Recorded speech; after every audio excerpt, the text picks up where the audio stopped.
नमस्कार दोस्तों, नवरात्रि की हार्दिक शुभकामनाएं। काव्य मंजूषा कार्यक्रम में आप सभी का हार्दिक स्वागत करती हूँ। स्टूडियो में एशियन लिटरेरी के सोसाइटी के फाउंडर श्री मनोज कृष्णन एवं श्रीमती किरण बाबल जी मौजूद हैं। मैं अनीता चंद। हम आज की शाम काव्य को लेकर के अपनी कविताओं के साथ आपके साथ एक काव्य साझा करना चाहते हैं। आज की शाम को मैं श्री मनोज कृष्ण एवं किरण बाबल जी का स्वागत करती हूँ। हार्दिक प्रसन्नता एवं उमंग के साथ आप सभी से साझा करना चाहती हूँ। एशियन लिटरेरी सोसाइटी अपना तृतीय वार्षिक उत्सव बड़े उत्साह के साथ मना रहा है, जिसका आगाज आज 17 अक्टूबर की शाम में कविताओं के से किया जा रहा है। एएलएस द्वारा Asian literary society art and craft और एएलएस परफॉर्मिंग आर्ट तीनों ही मंच पर प्रतियोगिताओं का आयोजन किया गया है, जो गत 13 अक्टूबर से आरंभ हो चुका है, जिससे एएलएस के सभी सदस्यों का उत्साह देखते बनता है। एएलएस प्रत्येक वर्ष वार्षिक उत्सव में प्रतियोगिताओं का आयोजन करता आया है। इस बार भी कार्यक्रम का वही खूबसूरती से आयोजन किया है। सभी सदस्यों का उत्साह देखकर एएलएस अपना सारा कार्य बहुत ही निपुणता से करता जा रहा है। मैं एएलएस के फाउंडर श्री मनोज कृष्ण का संक्षिप्त परिचय देते हुए उनसे आग्रह करती हूँ कि वो अपनी कविताओं से आज शाम का आगाज करें। Manoj Krishnan Asian literary society के संस्थापक व संचालक हैं, जो कि दुनिया भर के हजारों पाठकों, लेखकों एवं कवियों का समुदाय है। आप लेखक, कवि एवं उपन्यासकार हैं। कनिष्का आपकी प्रसिद्ध उपन्यास है poets of love, gems of poesy, word peace, the fragrance of nature and love, enchanting Korea, lyric इनके हिंदी के काव्य संग्रह नागमणि, मैं शिव बन जाऊंगा आपके द्वारा रचित काव्य संग्रह हैं, जिन्हें पाठकों और समीक्षकों ने काफी पसंद किया है। आपने अंतर्राष्ट्रीय काव्य संकलन एवं किसलय संग्रह का संपादन किया है। अंतर्राष्ट्रीय उपन्यास लेखन चैंपियनशिप नैनोरिमो जीता है। इंडियन आवाज ऑथर्स ऑफ द ईयर पुरस्कार से सम्मानित हैं।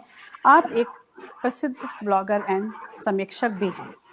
हमारे साथ स्टूडियो में हमारी एक कवित्री और एशियन लिटरेरी सोसाइटी की एम्बेसडर मौजूद हैं, श्रीमती किरण बाबल जी। मैं आपका हार्दिक अभिनंदन करती हूँ।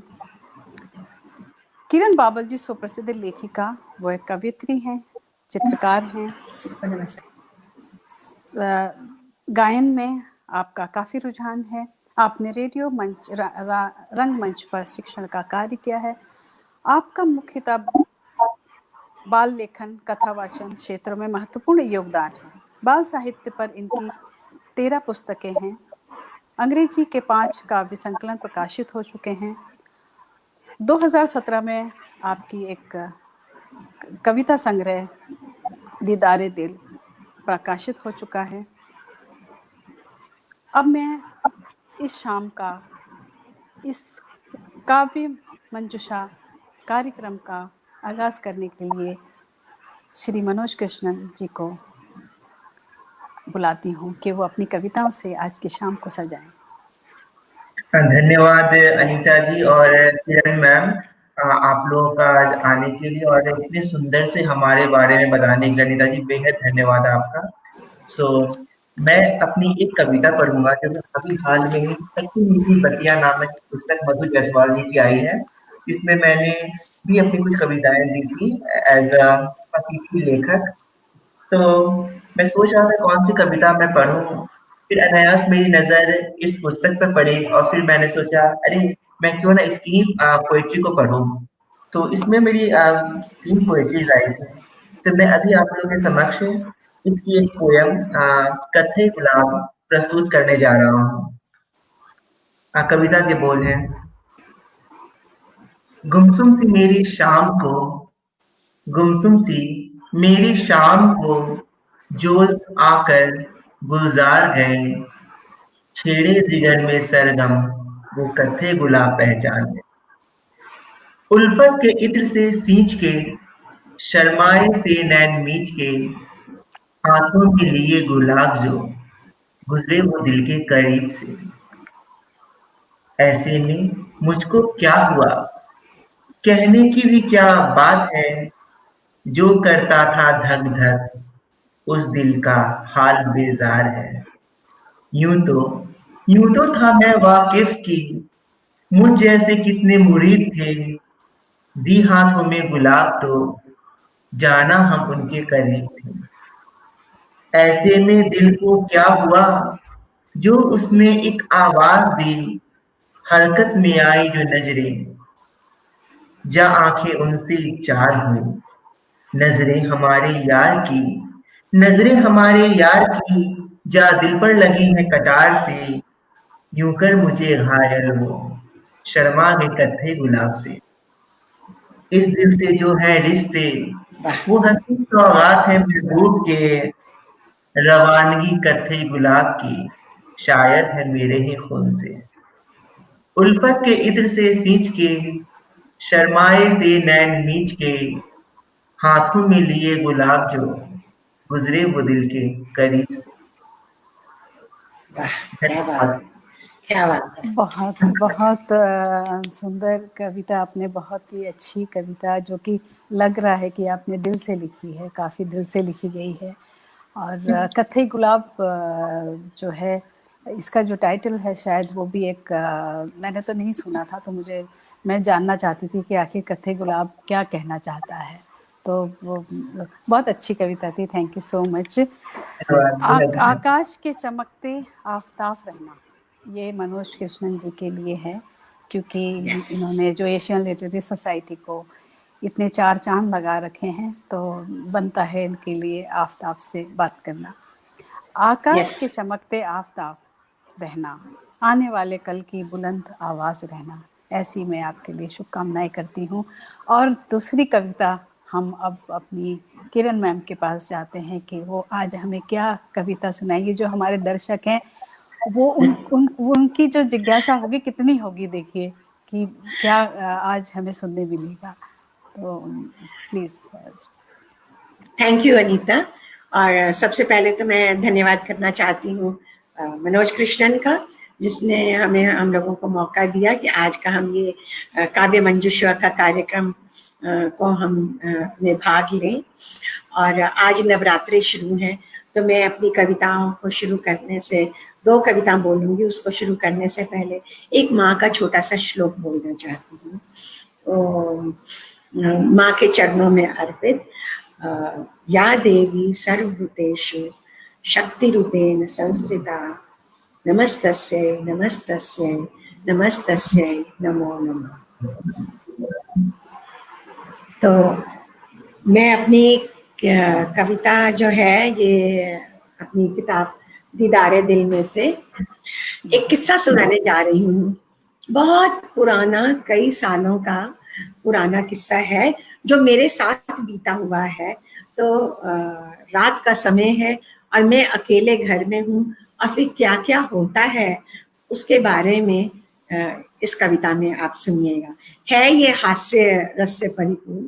तो किस्सा मेरी आप। तो शीर्षक है कल रात मुझे नींद नहीं आई। कल रात मुझे नींद नहीं आई, जाने क्यों दिलो दिमाग पर एक हलचल सी छाई। गली की नुक्कड़ पर लंबी हूक से रोता एक कुत्ता मेरी नींद में खलल डाल रहा था। रात अंधेरी, उस पर बादलों की गड़गड़ाहट, रात अंधेरी उस पर बादलों की गड़गड़ाहट, और खिड़की के पन्नों का यूं बजना सटासट मेरे दिमाग पर हथौड़े चला रहा था।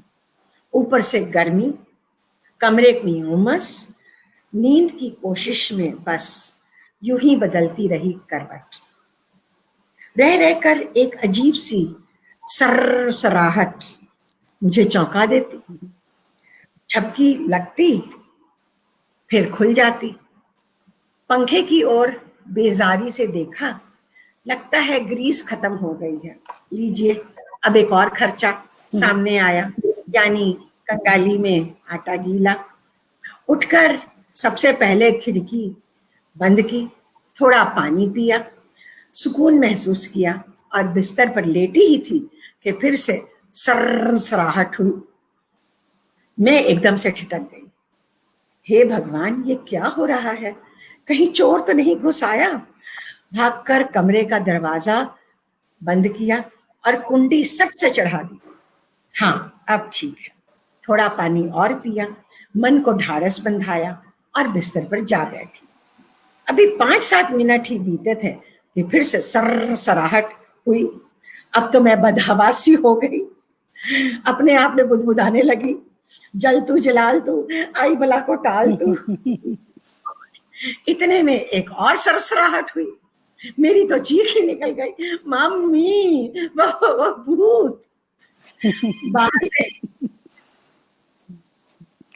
सॉरी, एक तो फोन तंग कर दिया।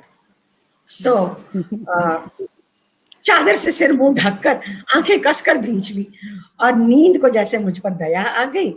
आंखों में कब डेरा जमाया मुझे पता ही नहीं चला। आंख खुली तो सवेरा हो चुका था। अभी तभी दूर सायरन बजा, गोया सुबह के 8 बज गए। अब मुझे रात का वाकया याद आया। खुद को छुआ और जिंदा पाया, यानी रात मुझे भूत का वहम हुआ।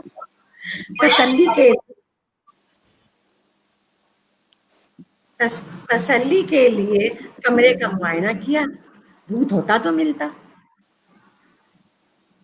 फिर जाने क्या सोच मैंने पलंग के नीचे झांका और तभी फिर से सरसराहट हुई और मैं जोर से हंस पड़ी। अच्छा, तो आप हैं जनाब, जिसने मेरी रातों की नींद खराब की। आइए जरा बाहर आइए, आपकी खबर लूं। और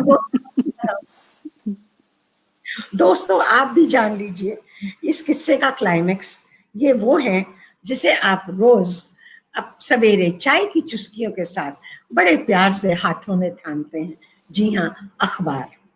बस अखबार का टुकड़ा ही था, पंखे की हवा से जब तब हिलता और सरसराहट की आवाज करता, पर मेरे होश उड़ाने के लिए काफी था। अब सारा दिन कामकाज तो होता ही रहा। कागज का भूत हंसता रहा, हंसाता रहा, और आज भी जब मैं इस वाक्य को याद करती हूँ तो मेरी फिर से हंसी निकल आती है। तो कैसी लगी? बहुत बहुत अच्छा। और बहुत बढ़िया। और आपका डर और भूत का आना, वो तो जो है किसी भी आहट से ऐसा लगता है कि कोई आ गया, डर है। तो रखते हैं जो लोग प्यार का जज्बा, ये किरण मैम आपके लिए, रखते हैं जो लोग प्यार का जज्बा, वो लोग कभी टूटकर बिखरा नहीं करते। बहुत बढ़िया, थैंक यू। तो अब हमारा कविता का जो सेशन है, अगर आप लोग कहते हैं तो एक कविता मैं भी सुना देती हूँ। हाँ, जरूर अपनी कविता जी। तो मेरी कविता जो अभी चल रहा है, जैसे अभी आपने कहा कि नवरात्रि है आज से, तो मुझे नवरात्रि से भी आगे दिवाली दिखने लगी, तो मैंने सोचा मैं दिवाली पर अपनी कविता सुनाती हूँ। जैसा आज का टाइम है, कोरोना का टाइम है, और उसमें जैसे हम बहुत परेशान रहे कि हमें विदेशी वस्तुओं को छोड़ना है, स्वदेशी अपनाना है, तो उसको देखते हुए मैंने अपनी कविता रची है। इतिहास फिर दोहराया है, इतिहास फिर दोहराया है, विदेशी वस्तुओं को त्यागो, देश मुश्किल में आया है। ये मेरी कविता है। और इस कविता में मैंने दीपक पर अपनी पंक्तियां लिखी हैं। मैंने खरीदा इस दिवाली देसी मिट्टी का दिया, मैंने खरीदे इस दिवाली देसी मिट्टी के दिए, एक तेरी रोशनी के लिए, एक अपनी रोशनी के लिए। आंखों में बसी थी विदेशी चकाचौंध, आंखों में बसी थी विदेशी चकाचौंध, दिल ने तलाश लिया, मन की आंखों ने आखिर जान लिया, तभी मैंने खरीदे देसी मिट्टी के दिए। बाजार में पिटारा लिए बैठी थी एक बूढ़ी सी माँ, सजाए थी उस पिटारे में देसी मिट्टी के दिए, पूछती आंखें उसकी हर आने जाने वालों को, दिल में उम्मीदों के टिमटिमाते जुगनुओं की तरह। कुछ लोगों ने देखा नजर भर के, कुछ लोगों ने देखा नजर भर के, कुछ लोगों ने नजरअंदाज किया, हर किसी को की नजरों को न भाए सादे मिट्टी के दिए। भाते भी कैसे आकर्षक जो न थे वो मिट्टी के दिए, तभी मैंने खरीदा एक दिया, तभी मैंने खरीदा एक उसकी रोशनी के लिए, एक अपनी रोशनी के लिए देसी मिट्टी के दिए। सोचा पल भर में मैंने उसकी उम्मीद को ना उम्मीद ना होने देना है मुझको, ये भावनाओं की रोशनी से भरे हैं मिट्टी के दिए। वैसे तो मिट्टी को आखिर मिट्टी में ही मिल जाना है, पर कुछ क्षण के लिए ही सही करेंगे रोशन घर मेरा वो पवित्र मिट्टी के दिए। तभी जलाए मैंने उस बूढ़ी माँ के हाथों से बने मिट्टी के दिए, एक उसकी खुशी के लिए, एक अपनी खुशी के लिए, एक उसकी रोशनी के लिए, एक अपनी रोशनी के लिए, कच्ची सच्ची देसी मिट्टी के दिए। तो ये मेरी कविता है बहुत बढ़िया, और बहुत साथ उम्दा, में बेहद उम्दा। थैंक यू, धन्यवाद आपका। बहुत सुंदर लाइन है, एक उसकी रोशनी के लिए, एक अपनी रोशनी के लिए, बहुत सुंदर।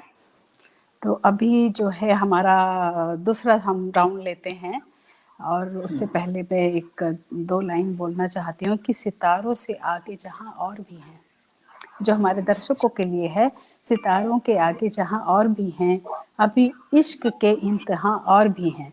तो अभी आपने कथई फूल सुना है श्री मनोज कृष्णन से, अब ये क्या सुनाएंगे, ये इसके आगे की श्रृंखला है। इसी रोज़ो शब में उलझ कर न रह जाना कि तेरे ज़मानो मका और भी हैं, सितारों के आगे जहाँ और भी हैं। तो मैं मनोज कृष्णन जी से बोलती हूँ कि वो आए और अपनी एक कविता आज पेश करें। धन्यवाद अनीता जी। मैं खट्टी मीठी बतिया जो ये एंथोलॉजी है मधु जायसवाल जी की, उसकी ही अपनी दूसरी कॉन्ट्रीब्यूशन मीरा पढ़ूंगा। मीरा। आज बड़ा व्याकुल सा मन मेरा, दिखता है हर पल बस चेहरा तेरा, विरह की ये पीड़ा जीने नहीं देगी, रह रह कर मुझको डसती रहेगी। छाप छवि यह स्वयं से बात करेगी, लाज शर्म छोड़ हर श्रृंगार करेगी। आज यामिनी जब दुनिया सोएगी, ओ बनवारी मीरा तेरी राह तकेगी। मिलन की कैसी होती अनुभूति, प्यासी धरा को जैसे वृष्टि छूती। मेरी तरफ का जो बोध भी होता, कभी तो तुम्हारा हृदय भी रोता। प्रेम अगन में हर एक पल ये जलेगी, जब तक मेरी अंतिम सांस रहेगी। आज यामिनी जब दुनिया सोएगी, ओ बनवारी मीरा तेरी राह तकेगी। जो आज तुझे मैं जी भर के देखूं, पीड़ भुला कुछ पल मैं भी जी लूं। इस आशा में कितने युग हैं बीते, इस आशा में कितने युग हैं बीते, कैसे लोग हैं जो मर मर के हैं जीते। आकर अब बस तू दरस दिखा जा, छूकर मेरा सोया भाग्य जगा जा, आज यामिनी जब दुनिया सोएगी, ओ बनवारी मीरा तेरी राह तकेगी। धन्यवाद। बहुत सुंदर, बहुत बहुत सुंदर, अच्छी बहुत सुंदर। मीनिंगफुल कविता आपने सुनाई।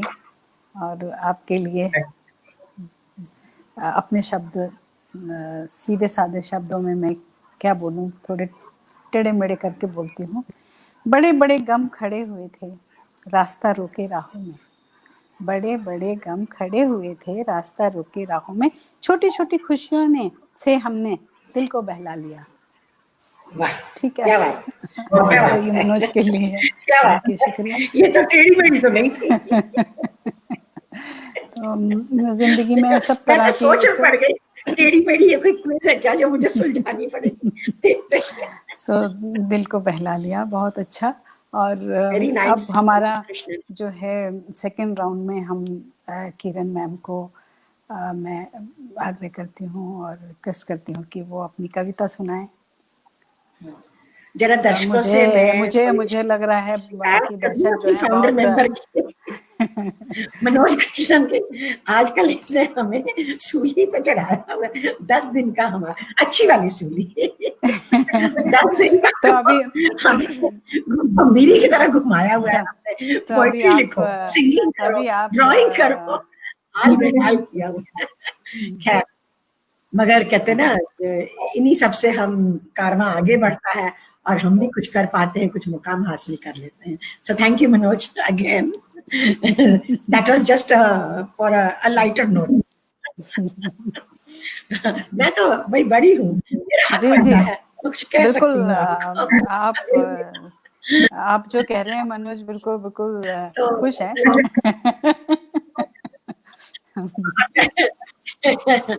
तो चलिए, तो आज ये जो मैं ये भूमिका जो बांधी वो इसलिए, ये जो 10 दिवसीय हमारा ये चल रहा है पोइट्री कंपटीशन चैलेंज, तो रोज हमें एक लिखनी पड़ती है। तो कल मैंने विरासत हमें मिला एज अ सब्जेक्ट, तो मुझे बहुत अच्छा लगा।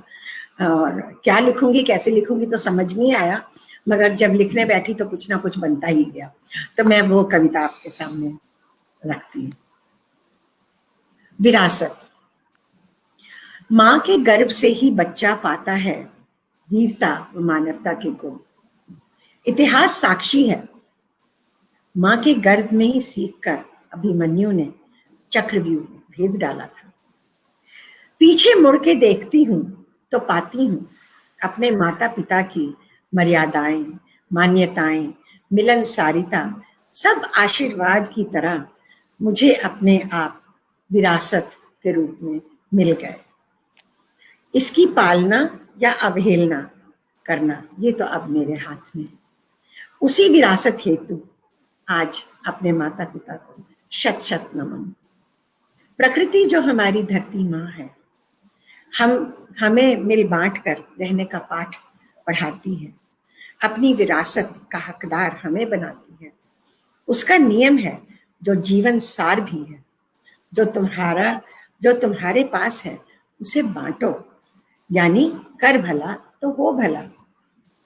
पर मानव मेरे तेरे की होड़ में लगकर अपनी विरासत को खुद ही खो देता है। प्रकृति की सीख को मुझे अपने जीवन में उतारना है, अपने शुभ कर्मों से विरासत को पाना है। देर से ही सही इस विरासत को जीवन लक्ष्य बनाना है। हाँ, इस विरासत को जीवन लक्ष्य बनाना है, वरना महाभारत तो हर घर में चलती ही है। प्रकृति प्यार से हमारी पालना करती है और अपने प्रकोप से हमें दंडित भी करती है। कोरोना भी शायद प्रकृति का एक तरीका है हमें रास्ते पर लाने का, उसकी विरासत याद दिलाने का। घरों में बंद रह ए बंदे, सोच जरा, फिर से एक नई कहानी लिख जरा। वसुदेव कुटुंबकम का परचम तुम लहराओ, अपनी विरासत फिर से खुद पा जाओ, अपनी विरासत फिर से खुद पा जाओ। धन्यवाद। बहुत अच्छी कविता आपने लिखी और मतलब कल ही आपने लिखी, एकदम फ्रेश है तो और भी अच्छा लग रहा है, क्योंकि सबने जितने भी हमारे सदस्य हैं और पोइट्री से जुड़े हैं, उन सभी ने कुछ ना कुछ सोचा होगा जरूर इसी विषय में। तो बहुत आपने आज एकदम फ्रेश सब्जेक्ट पे आपने कविता दी है। Thank you so much ma'am. मैंने हमारी कहा एक आरजुओं ने पुरानी आपने जो कविता सुनाई है कि आप माँ के गोद से ही आप सब पता रहता है कि मतलब जो आपकी कविता की लाइन एग्जैक्टली मुझे नहीं याद है। हमारी आरजुओं ने हमें इंसान बना दिया, हमारी आरजुओं ने हमें इंसान बना दिया, वरना जब आए थे इस जहां में बंदे थे खुदा के। तो जब हम आते हैं, विरासत तो बाद में मिलती है पहले तो हम एक क्ले ही होते हैं, मतलब कुछ नहीं पता होता है, तो बाद में ये सारी चीजें जुड़ती जाती हैं जिंदगी से। तो वरना जब आए थे तो इस जहां में बंदे थे खुदा के, इंसान हम बाद में, हमारे आरजुओं ने हमें बना दिया। तो अगर आप कहें, मैं एक और अपनी कविता पढ़ देती हूँ आपके साथ। जरूर जरूर। शुक्रिया। हमें खुशी होगी। मेरी कविता जो है वो फिर वहीं पर आ गई कि जो सैनिक है या जो भी अपने घर से दूर है, उसको ध्यान में रखते हुए, या किसी भी रूप में आप ले सकते हैं मेरी कविता को। पर जब हम लिखते हैं तो कोई ना कोई एक सीन हमारे माइंड में आ जाता है। तो मैं अपना ये बता रही हूँ कि मैंने इसको ध्यान में रखते हुए लिखा था। सच बताओ कब आओगे, सच बताओ कब आओगे, दूर जाते नजरों से देख तुझे दिल का तेरे साथ उड़ जाना, दूर जाते नजरों से तुझे दिल का तेरे साथ उड़ जाना, जिस मोड़ से तुम मुड़े उस मोड़ से टकरा कर रह रह के पूछना, सच बताओ कब आओगे। कभी तो मिलेगा तेरे वापस आने का जवाब मुझको, हर रोज खिड़की पर खड़े होके इंतजार में वक्त बिताना, सुबह शाम तेरी यादों से बातें करना, वही दोहराना, सच बताओ कब आओगे। जैसे फोन पे यही पूछते हैं कि कब आना होगा, पता नहीं होता है, तो यही पूछा जाता है। अगर घर का कोई सदस्य है तो वो यही पूछता है कब आओगे, उसको नहीं पता कि क्या कंडीशन है, लेकिन वो कब आओगे। पत्थर सी हो गई नजरें निहारती रास्ता तेरा, थक न जाएं उम्मीद आने से पहले तेरी, इसी सोच से अक्सर पूछ बैठती हूँ, सच बताओ कब आओगे।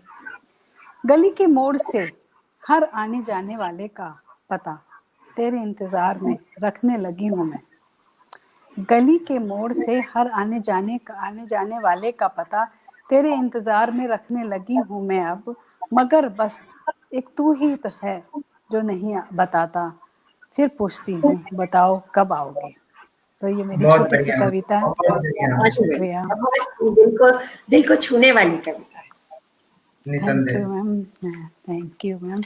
और जैसा कि एशियन लिटरेरी सोसाइटी और एशियन लिटरेरी सोसाइटी के फाउंडर हमारे साथ हैं, तो मैं थोड़ा सा कुछ चंद पंक्तियां आपके साथ साझा करती हूँ कि एशियन लिटरेरी सोसाइटी का ये तृतीय वार्षिक उत्सव है, और इस वार्षिक उत्सव को हम एशियन लिटरेरी सोसाइटी ने हमेशा बहुत ही उत्साह और प्रसन्नता से मनाया है।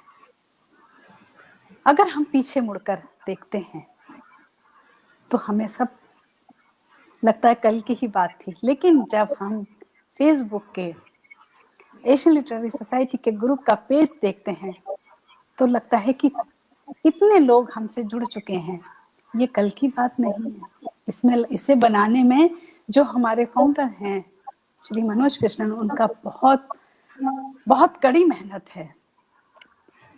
बहुत ये बड़ा अब योगदान।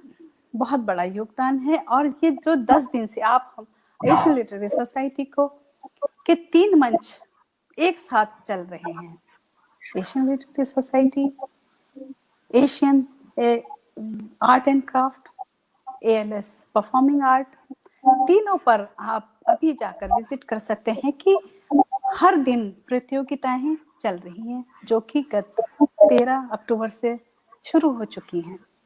उनका आरंभ हो चुका है और हर दिन बहुत ही उत्साह से हमारे सदस्य उसमें जुड़े हैं। उनका मैं बहुत आभार व्यक्त करती हूँ कि फाउंडर जी जो हैं उन्होंने तो जो अपनी मेहनत की है, लेकिन उसमें जो हैं मेंबर्स उनका भी बहुत योगदान है। कभी भी ताली कहते हैं एक हाथ से नहीं बजती है, तो हम कभी भी ऐसा नहीं कहेंगे कि हम मेहनत करते हैं तो हमें फल मिल रहा है, नहीं, हम सबका सहयोग है।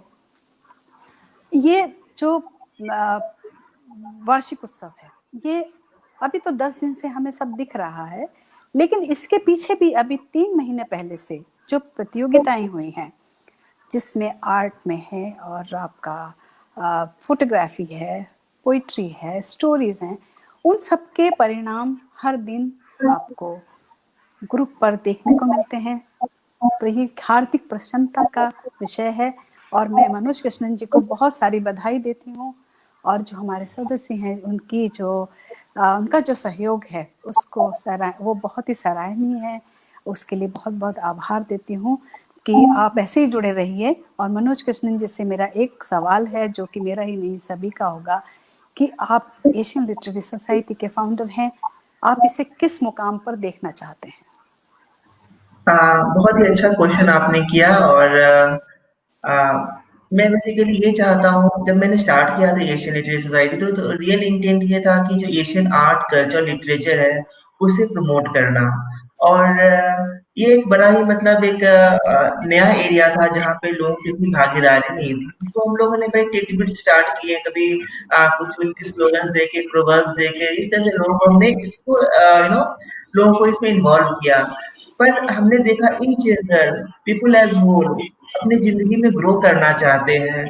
तो और जो लोगों का जो यहाँ पे भागीदारी है वो बहुत ही मतलब उत्साह वर्धक बोले और बहुत ही इनकरेजिंग है।